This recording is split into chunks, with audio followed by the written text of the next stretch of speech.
The Atlantic article says that America as a republic, not a democracy, is a dangerous and wrong argument. This assertion would come as some shock to Ben Franklin, who said that America is a republic, if we can keep it, or to the hundreds of millions of Americans who pledged allegiance to the flag and to the republic for which it stands. As we already know, according to Plato and Aristotle, democracies are a decayed, corrupt form of republics. Yet Democrats keep promoting democracy as if it's some good thing, which is why they're committed to turning America into, if not a banana republic, a banana democracy.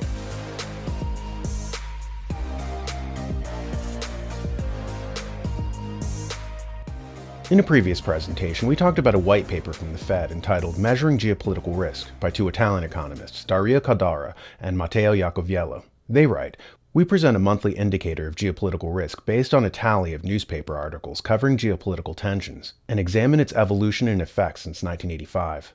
The Geopolitical Risk Index spikes around the Gulf War, after 9/11, during the 2003 Iraq invasion, during the 2014 Russia-Ukraine crisis, and after the Paris terrorist attacks. High geopolitical risk leads to a decline in real activity, lower stock returns, and movements in capital flows away from emerging economies and towards advanced economies." This last sentence bears repeating. Geopolitical risk leads to movement in capital flows away from emerging economies and towards advanced economies. What this means is, if you're a rich guy in Pakistan and a civil war breaks out, then you're going to want to move your money out of the country. So the tendency is to transfer it away from your original nation to a safe haven in the West, to a bank in Switzerland or Germany or the United States. This will be true of instability of various forms, from uprisings in Egypt to calamities in Colombia to insurgencies in Indonesia. All the wealthy people shift their assets from the developing world to the first world. So global instability is beneficial to a Western economic system that's currently hemorrhaging. The more instability that can be induced abroad, the more cash that flows into Western coffers. This, of course, creates a perverse incentive for Western intelligence agencies to induce instability in other parts of the world, which brings us to a Rand Corporation document that says just that. For those who don't know, the Rand Corporation is a think tank that provides intelligence to the U.S. government. They're like a private sector CIA. In the document, they say, "The present state of the U.S. economy does not suggest that it can function without financial and material support from external sources. The quantitative easing policy, which the Fed has resorted to regularly in recent years, as well as the uncontrolled issue of cash during the 2020 and 2021 COVID lockdowns, have led to a sharp increase in the external debt and an increase in the dollar supply. The continuing deterioration of the economic situation is highly likely to lead to a loss in the position of the Democratic Party in Congress and the Senate in the forthcoming elections to be held in November 2022. The impeachment of the president cannot be ruled out under these circumstances, which must be avoided at all costs."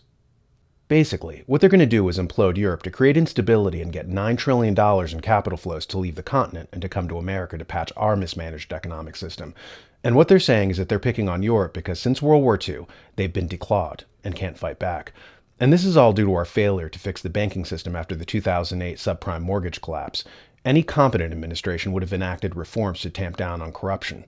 Instead, we allowed corruption to go on steroids. Now the system is buckling.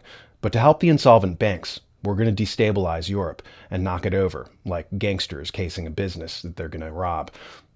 There is an urgent need for resources to flow into the national economy, especially the banking system. Only European countries bound by EU and NATO commitments will be able to provide them without significant military and political costs for us. The major obstacle to it is growing independence of Germany. Although it is still a country with limited sovereignty, for decades it has been consistently moving toward lifting these limitations and becoming a fully independent state. This movement is slow and cautious, but steady. Extrapolation shows that the ultimate goal can be reached only in several decades. However, if social and economic problems in the United States escalate, the pace could accelerate significantly. A reduction in Russian energy supplies, ideally a complete halt of such supplies, would lead to disastrous outcomes for German industry. The need to divert significant amounts of Russian gas for winter heating of residential and public facilities will further exacerbate the shortages. Lockdowns in industrial enterprises will cause shortages of components and spare parts for manufacturing, a breakdown of logistic chains, and eventually a domino effect. A complete standstill at the largest in the chemical, metallurgical, and machine building plants is likely, while they have virtually no spare capacity to reduce energy consumption. It could lead to the shutting down of continuous cycle enterprises, which would mean their destruction. In summation, the United States fomented tensions between Russia and the Ukraine to sabotage Germany, hence the EU. Germany previously said that they'd continue to receive Russian oil and would only stop in case of war, and right on cue, the US triggered a war in the Ukraine so that those pipelines would be cut off.